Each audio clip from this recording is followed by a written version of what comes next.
Taking a look at the day's headlines. A powerful storm is due to make landfall in mainland South Korea. Typhoon Soulik is packing powerful winds and torrential showers. Those in the path of the storm are being advised to stay indoors. The second round of reunion starts on Friday for families ripped apart by more than 6 decades of war and division on the Korean peninsula. This as the first round wraps up with a wave of tears and emotion. Plus 3 more gold medals for South Korea at the 2018 Asian Games in Indonesia. The golds come in fencing, wrestling and road cycling.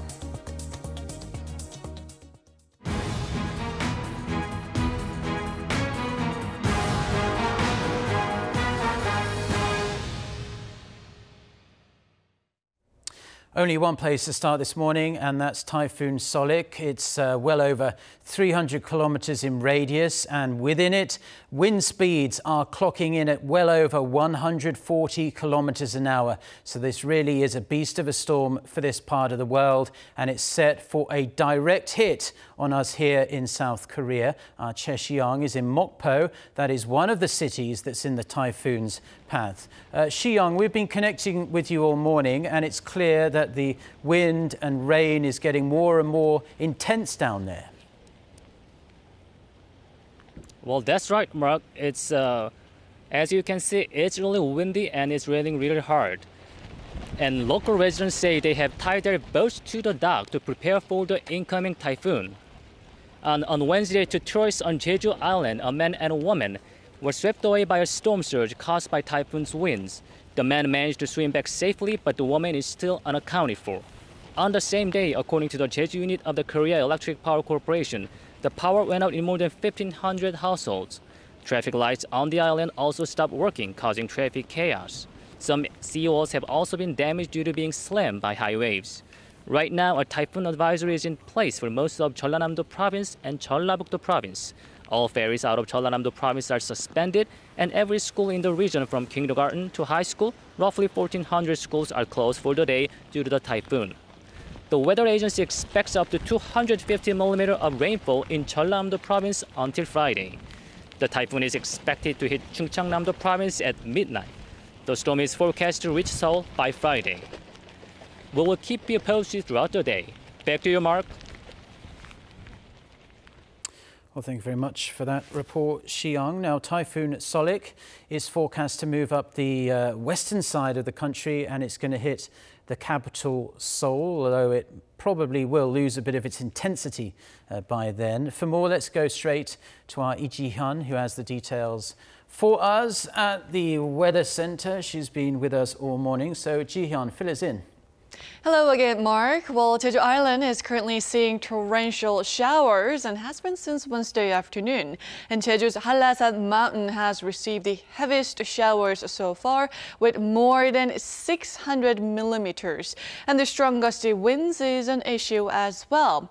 The typhoon continues to slowly move in a northeasterly direction at a speed of 16 kilometers an hour. And after dropping more showers on Jeju Island, it will bring torrential downpours to Jeollado provinces. And the typhoon will hit Seoul by early Friday morning. So Jeju is still the hardest hit area at the moment, and Soulik will gradually travel in a northeasterly direction, significantly impacting the southwestern city of Gwangju, perhaps by around 9 p.m. tonight. And Seoul will see intensely strong winds by around 7 a.m. on Friday morning.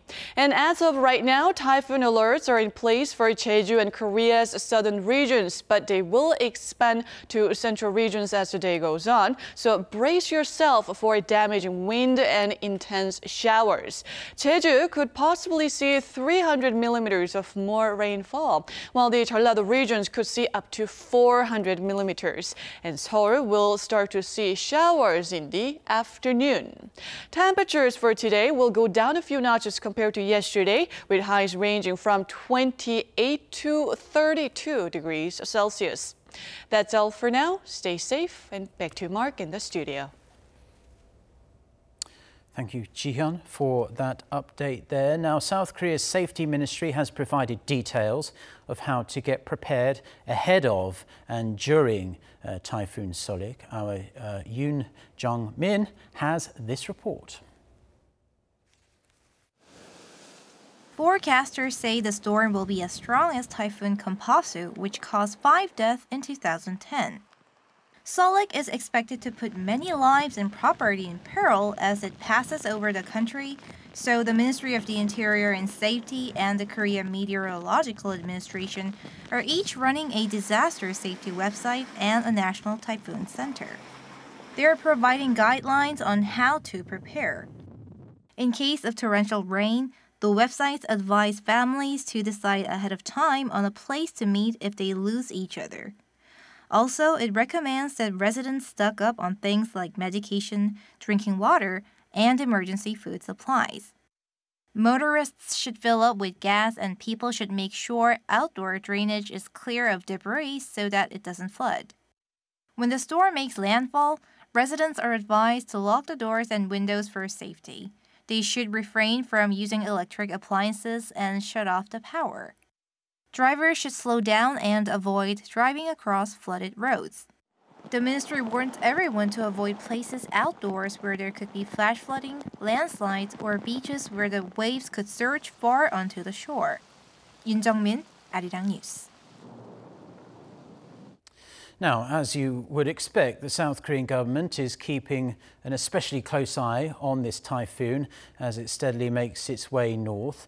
The typhoon, which is the first to directly hit the country since 2012, has President Moon Jae-in and top government officials in the nation on full alert. Shin Se-min reports. The presidential office said Wednesday that it's put its crisis management center in full operation as Typhoon Soulik heads towards the peninsula. The top office said the center has been in operation since Tuesday, just a day after President Moon Jae-in had ordered total preparation to minimize potential damage and casualties. According to the South Korean weather agency, Soulik, classified as a mid-sized typhoon, had already passed through the waters off southern Japan by late Tuesday and is packing strong winds with its maximum wind speeds reaching 155 kilometers an hour.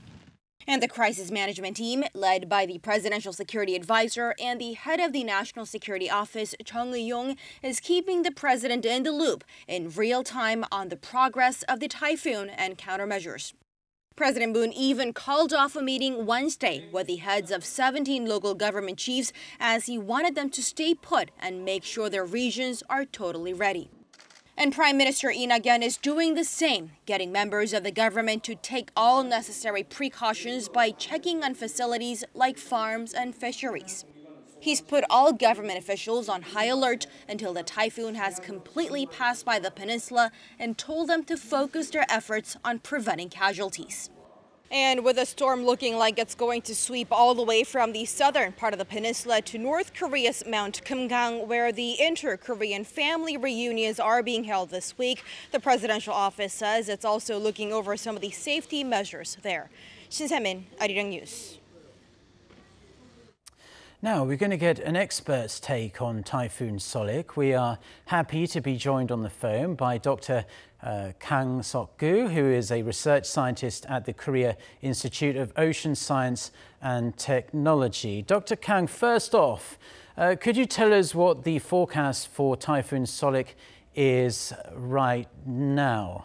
And how quick is it moving and how strong are the winds?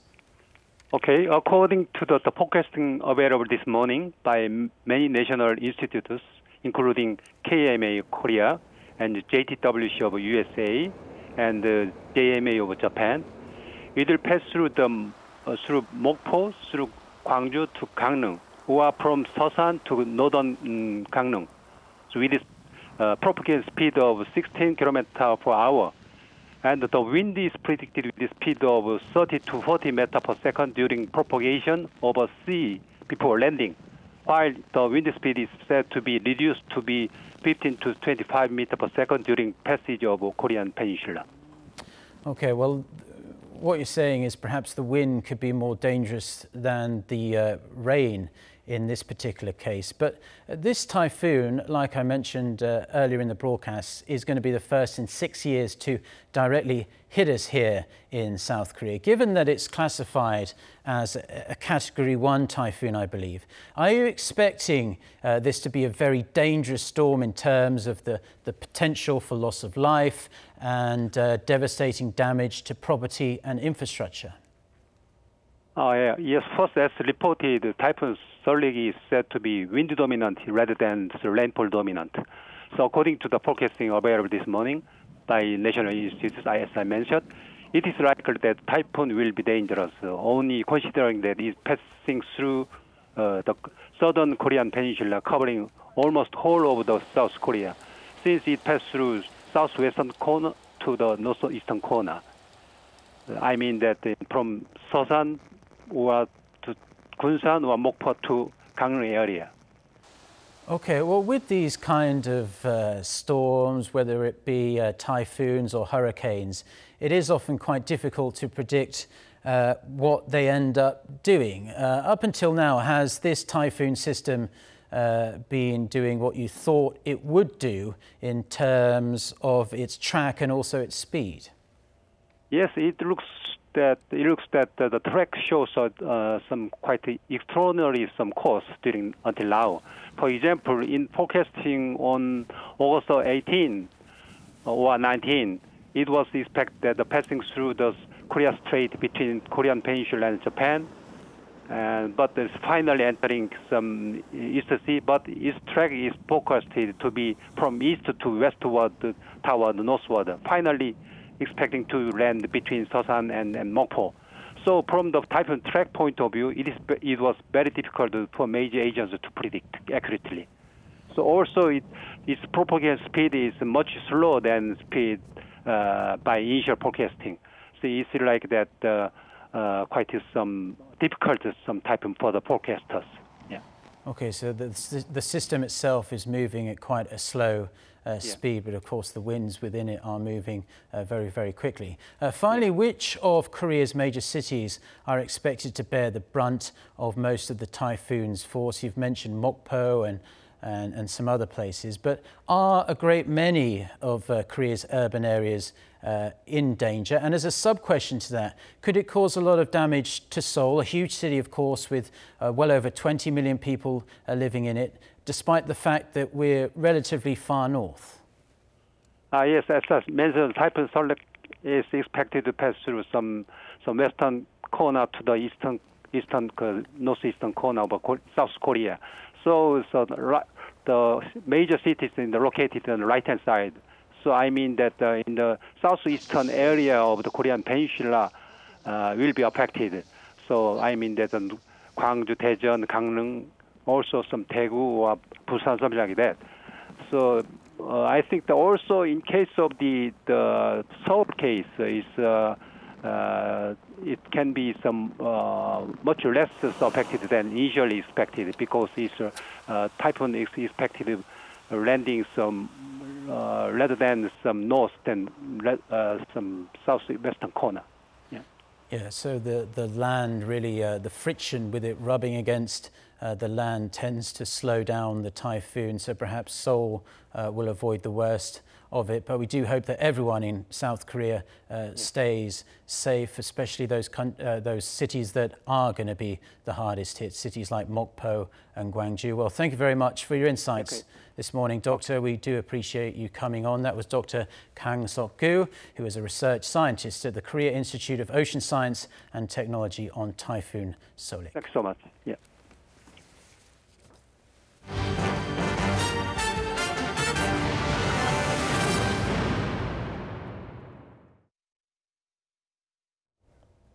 Now, in other news, and it is big news indeed, it's the registration day for the South Koreans heading to the second round of reunions of families separated since the outbreak of the Korean War more than 60 years ago. On Wednesday, the first group of South and North Korean participants bid a final farewell to their long-lost relatives on Wednesday, a heartbreaking moment for all of those involved, separating for a second time so soon. Kan Hyung-woo is in Sokcho near the inter-Korean border, where the participants for the second round of reunions are gathering ahead of their trip to North Korea's Mount Kumgang resort. Hyung-woo, can you just walk us through what's on the cards today? Good morning, Mark. And yes, as you mentioned, the first 3-day session of family reunions ended Wednesday night. Today is the preparation day before the second round that begins on Friday. Unlike the first round, where the participants chosen by South Korea met their relatives from the north, this time it's the participants chosen by North Korea meeting their relatives from the south. So the South Korean families of the 83 North Korean participants will gather here today in Sokcho, where they will be instructed on the do's and don'ts while they're in the north. After spending the night here, they will cross the border on Friday morning. Then for 3 days, the families will have 12 hours divided into 6 sessions to be with their long-lost relatives. They will have meals together and catch up in both a public meeting area and in private rooms. What's different from the first session is that this time, the family reunion center near the Mount Kumgang resort will be open and used to provide a place for the families to spend time together. The Kumgang Family Reunion Center was built in 2008 and had hosted 4 family reunions up to 2015. But it has been left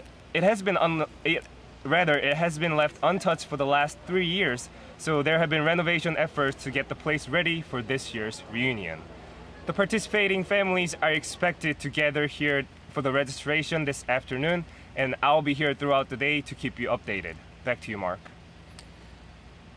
Hyung-woo, thank you very much for that report there from Sokcho as we prepare to see the second round of these reunions that will stretch into the weekend, and we will be bringing you full and complete coverage of those reunions over the next few days. We are going to stick with the first round of reunions we saw. Scores of South and North Koreans bid an extremely emotional farewell on Wednesday following their first reunions after more than 60 years of living apart following the outbreak of the Korean War. They said goodbye knowing that it will almost certainly be the last time they will ever see each other again. Lee Ji-won with the details. The last group session for the families torn apart by war was one that could not be watched without tears. 88-year-old Kim Byung-ho and his sister cried the moment they saw each other again. Kim's sister expressed her sorrow by singing a song for her brother. Families shared their deep regret at not being able to keep the family together. 동생 때문에 이 가슴에 맺혔습니다. 울지 못했다 여태까지. 너들을 만나고 요새 누구나니까 내 하나님 풀리는 것 같아. 3 days was surely not enough, but families did their best to use the last remaining 3 hours to bid farewell to their loved ones, whom they will probably never be able to see again. Families shared childhood memories and decades-old stories like 82-year-old Bae-soon-hee and her sisters. 도라지 캐우고 더덕. 그래. 더덕을 캐면 우리 엄마가 그 더덕을 이렇게 쭉쭉 올려가지고 쪄서 양념 발라서 이렇게 고주됐잖아. 그래, 그게 얼마나 맛있냐. 그렇게 맛있대. 얼마나 맛있. Many also took photos with their instant cameras to try and preserve this once-in-a-lifetime memory. Families also exchanged their addresses and personal information in case they ever end up on the same side of the border, and many also drew family trees to fill in the details of their families. There were also those wishing for each other's health and promising to meet again in the future. 이렇게 만나면 언제 또 만나겠습니까?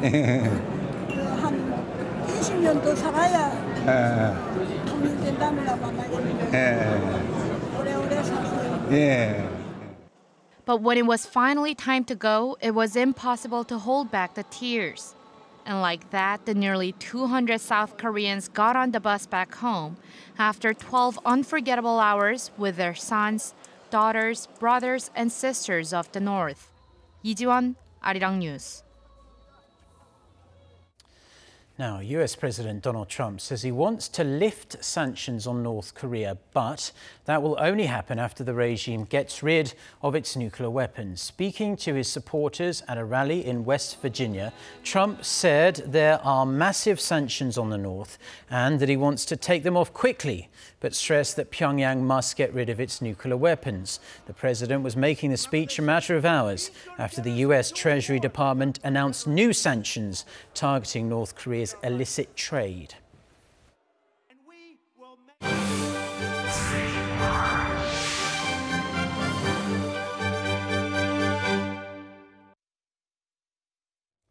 Now it's time to give you the latest from Jakarta and Palembang, the host cities for the 2018 Asian Games. And just like the previous 2 days of action, South Korean athletes added 3 more golds to the country's medal haul on day 4. South Korea still sits in 3rd in the medal standings behind China and Japan. Won Jung-hwan with the details. Team Korea collected 3 more gold medals at the Asian Games on Wednesday to bring its overall golden figure to 11 after just 4 days of competition. The day's first gold came from women's road racing. Naeun finished the event in a time of 2 hours, 55 minutes and 47 seconds, almost a minute and a half ahead of the runner-up. It was South Korea's first road racing gold at the Asian Games in 16 years. South Korea continued its golden day in fencing. The nation defended its title in the women's saber team event, beating China 45-36. The world number 4 ranked team is composed of Kim Ji-yeon, Yoon Ji-soo, Choi Soo-yeon, and Hwang Seon-ah. South Korea had set a goal of winning 8 gold medals in fencing at this year's Asian Games. After 4 days, South Korea tops the medal tally in fencing with 4 gold, 2 silver, and 5 bronze medals.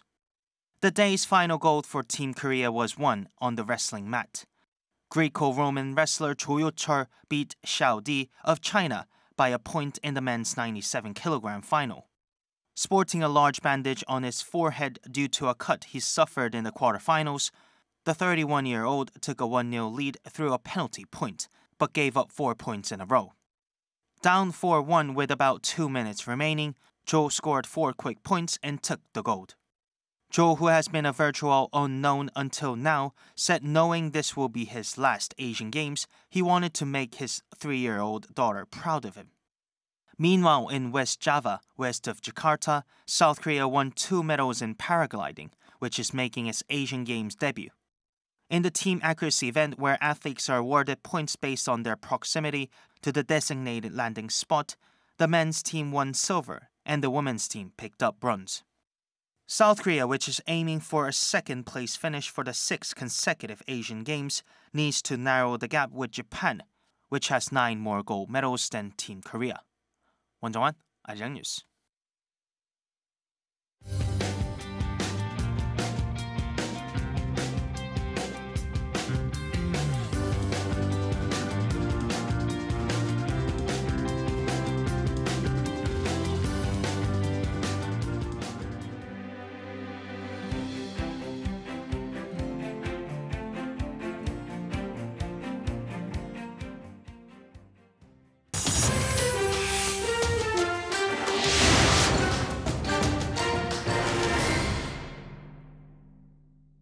OK, let's start our world news with the political turmoil in the US. The White House has insisted that the admission by President Trump's former lawyer, Michael Cohen, that he broke campaign finance laws does not mean the president himself is implicated. For more on this and other news from around the world, let's turn to our No Adam. Adam, some serious allegations coming from Cohen, and the White House is now attempting to distance itself from them.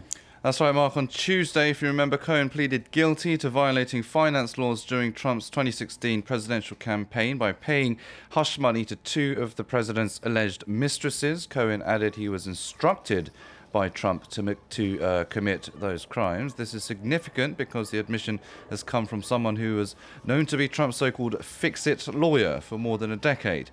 However, on Wednesday, the White House pushed back against those claims. As the president has stated on numerous occasions, he did nothing wrong. There are no charges against him in this. And just because Michael Cohen made a plea deal doesn't mean that that implicates the president on anything.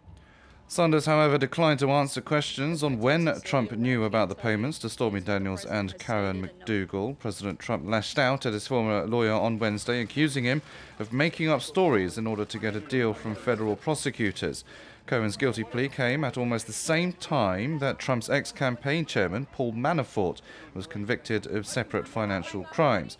Although Trump is mostly immune from indictment while he is president, he's still at risk of being possibly impeached. The whole ordeal is a result of Special Counsel Robert Mueller's probe into possible collusion between the Trump campaign and Russia, which Trump again denounced as a witch hunt in a tweet on Wednesday.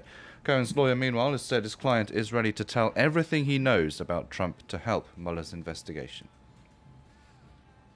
About 100 migrants crossing the Mediterranean Sea to Europe in a small boat have been rescued in Malta. Malta's military recovered the bodies of 2 people, however, who died during the journey. Tensions have been brewing between the island and Italy after Rome accused Malta of not taking in its share of some 400 migrants who were allowed to land in Italy last month. The Maltese government hit back, saying it had been in touch with Italian authorities in order to fulfill its obligations. OK, Adam, thank you ever so much, as always, for the international news. And that's where we're going to have to leave it for now, unfortunately. Do stay tuned to Arirang TV, and we'll have our next newscast coming up at noon Korea time with our very own Lee Ji-yoon. Until then, goodbye.